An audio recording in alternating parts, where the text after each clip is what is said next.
Hey guys, Whitney here. Welcome to TEFLPros. On today's call, I sat down with our recent grad, Bart. And now Bart is coming into TEFL from the hotel industry, and he is getting ready to hop on a plane and move to Vietnam in less than a month to begin his teaching career. So great examples on this call of just that process, working from making that transition from one career into the next. He's an avid traveler. He really wants to do more with his travels, like stay longer, get deeper into different cultures, learn more about different places in the world. So if that sounds like you, if you're a working professional looking for a change, if you're someone who loves to travel and you'd really like to take it that next step further, then sit back, relax, and enjoy hearing Bart tell us about his experience on the TEFLPros Plus course.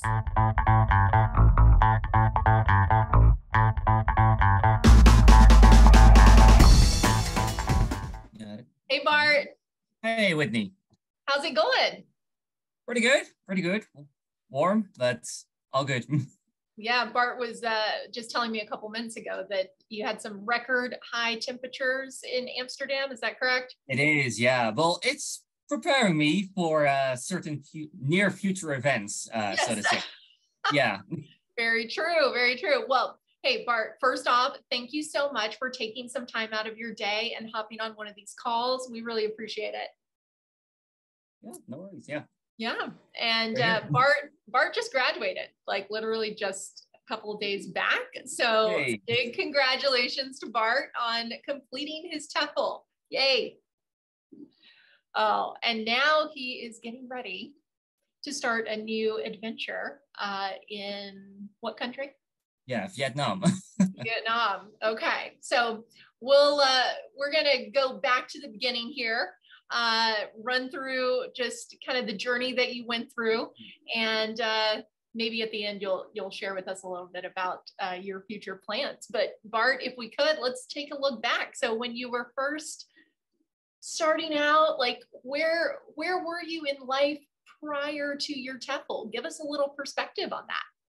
Well, it's still very similar how it is now. So there were a few months, like several months, that there wasn't really anything going on except for TEFL, just working to that, and yeah, just working in a hotel. But what my goal in the end is eventually is an opportunity to work abroad. And now English teaching, my English skill, at least for being a Dutch citizen, is at least, I would say, above average. So yeah, I'm trying to at least utilize that skill to go work abroad, work as a teacher. And yeah, when I look at some of my favorite countries, I'm looking at Japan, I'm looking at Vietnam, I'm looking at Taiwan, all those countries that I actually still want to go to. But every time I go somewhere on vacation, I've been to quite a few countries already. It's not really quite enough to actually experience the culture except look from the outside. But yeah, so why not just live there for at least a year, see how you like it, and at the same time, do some work that, you actually quite enjoy. At least I enjoyed so far. So yeah, I'm not really sure how to kind of like describe the TEFL journey. But so yeah. So it sounds to me, Bart, like and he's come on tons of calls, we see each other every week on coaching calls pretty much. So I remember, like, you were getting into this, you're like, okay, so I'm coming out of the hotel industry.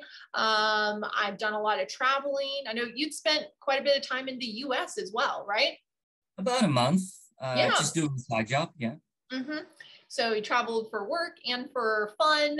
But I love that you're like, okay, I'm at a point now where it's like, well, I'd actually like to go a bit deeper, like learn more about the culture, really invest some time in it, and teaching English could be a great way to do that. So, so then you embarked on, how do I make this happen? Like this kind of research process. What was that like for you to research your options for TEFL certification? Well, it's not easy. So yeah, I looked at so many different companies, and it's like, okay, I made this mistake before with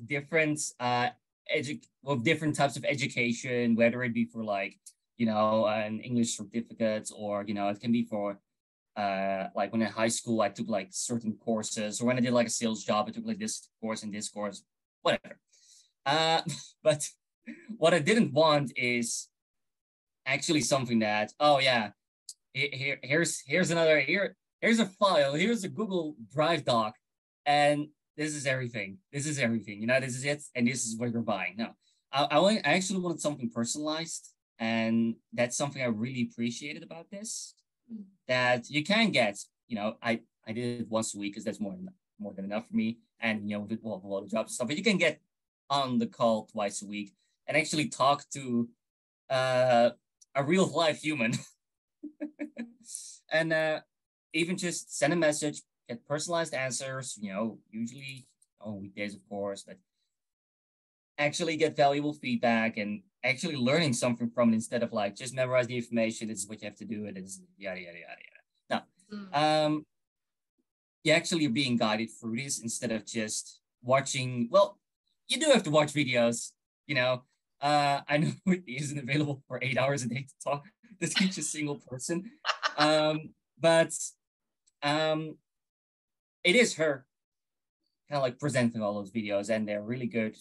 And every time, I don't really understand this, or I want an example from that. Oh yeah, I'll wait till Wednesday. We'll wait for the call, and then you have an entire hour to go through it, and that was extremely helpful. And even if you don't have a question, you'll get to topics where, okay, I didn't even think about that, but now I know.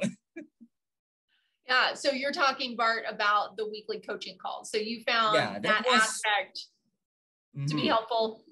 The most helpful, I think, for me at least, because that's something in any other course I've ever taken, in any other subject that's I never really had, and so yeah, that's something that was there.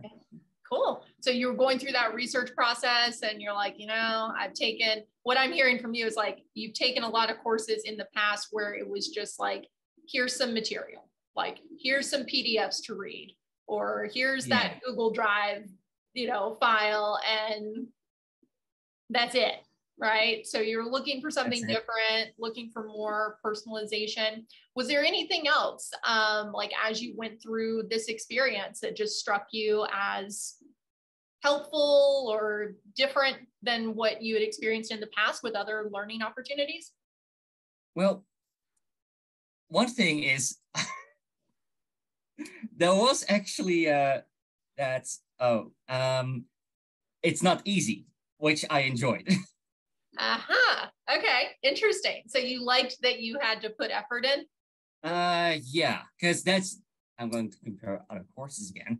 Other subjects. So, I'm not really comparing anything else here from, the same ones, but more like any course I've done in the past where it's like, it is a course, but oh yeah, just watch the videos. And in the end, you're done. No, you can actually fail.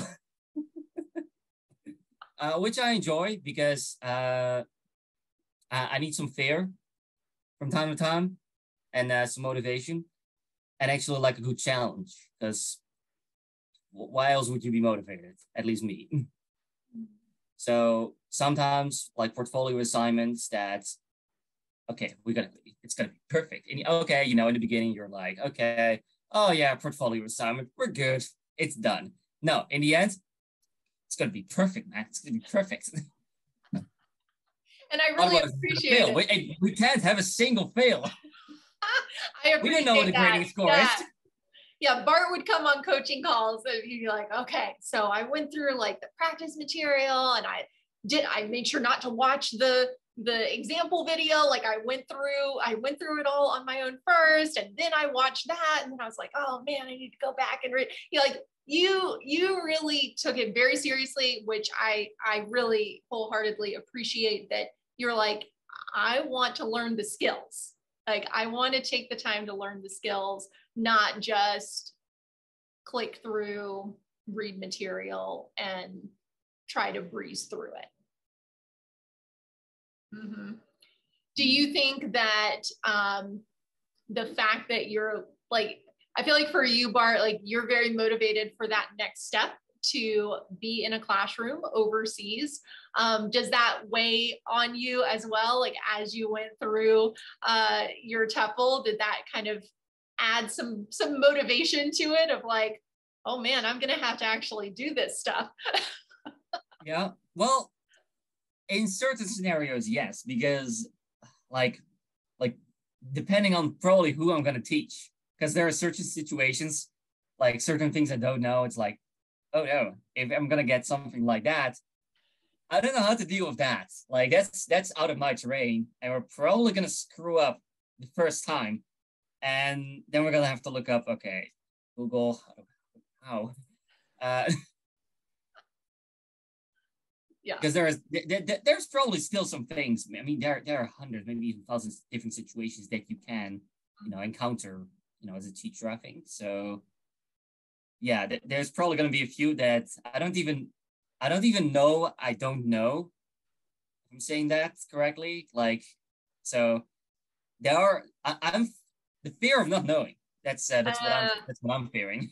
Yeah, yeah. But I noticed that like as you came on coaching calls, Bart, like you would bring up a lot of situational questions, like which really show that you're trying to think through it. You're like, okay, so not just how do I plan this, but then once I'm actually doing it in the classroom, like what if the students do that? Or what if they don't want to do this? Or what if they react to this? It's got to be a real life scenario, not the guy buying 200 watermelons at the supermarket for a math test.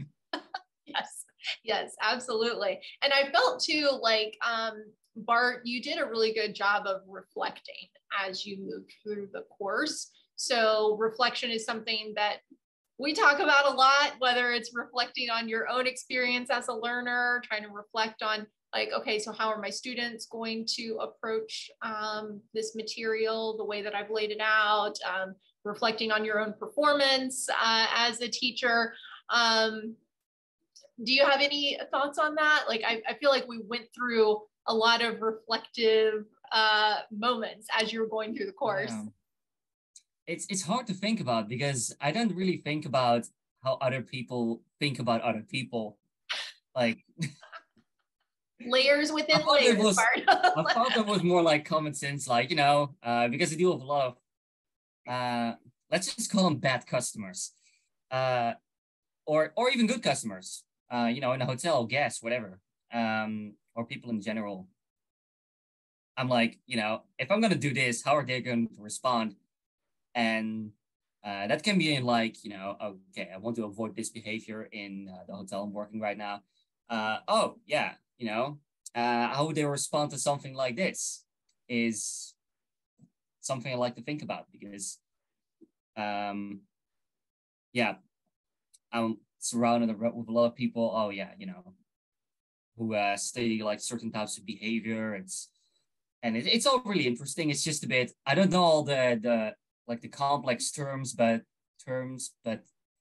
it's fun to think about and interesting because I think it's also going to play a big part when teaching. Because let's say I have to teach a class that that are less than 15 years old. That's something completely new to me, and I got to try to imagine like, okay, what do they think of this?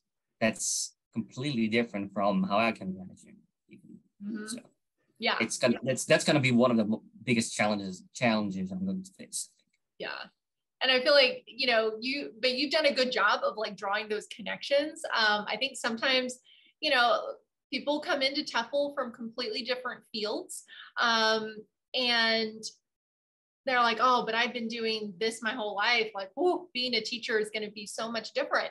But just like you were just saying, it's like you can connect a lot of dots there between interactions with hotel guests and then interactions with people in a classroom, because at the end of the day, humans are humans, and we have different personalities, different ways of interacting with each other, and that all happens within a classroom environment, just like it happens within a hotel or another work environment. Yeah. So Bart, You know what's coming. My last question, I always like to ask people, if someone comes to you and they're like, I don't know, Bart, I'm just on the fence. I don't know what to do. Like, do you have any advice, any tips for them about getting started with their TEFL certification? I would just ask yourself how you came to that thought in the first place. Because if it's just, oh yeah, I saw it online and someone mentioned it in one line, I'm like, oh, maybe I should do this. No, do more research first. No, but if you're thinking like, you know, there's this one thing I want, yeah, get on a call, get on a call with someone like Whitney, for example, and talk it out. Because if there's actually something that you're considering, yeah, I wouldn't really throw it out of the window right away. Now, I haven't flown out yet, but I'm expecting, at least quite an interesting adventure. So at least getting on a call someone and do some, do some research first, like take 10 minutes at least, getting on a call with someone, and yeah, then you'll know more, because it's, yeah, you have to build that out. It starts with one thought, and then, probably with me as well, everything starts somewhere, and then you're like 4 months later, oh, let's book a plane ticket to Vietnam. Sounds fun. It's like a network of mushrooms. I don't know how it works, but in the brain, but it's interesting. Yeah, and so tell everyone. So you're headed on a plane in how long? Couple weeks. 20 days. 21 days. 21 days. Okay, and then you are on your way to Vietnam. Yep. Wow. Okay. So I love to hear that, Bart. You just finished your TEFL, and under a month, you're going to be in a new country, starting on this journey. Already got yourself a job. Very proud of you. You put in the work. Good job, man. Thank you so much for hopping on the call today. Thanks.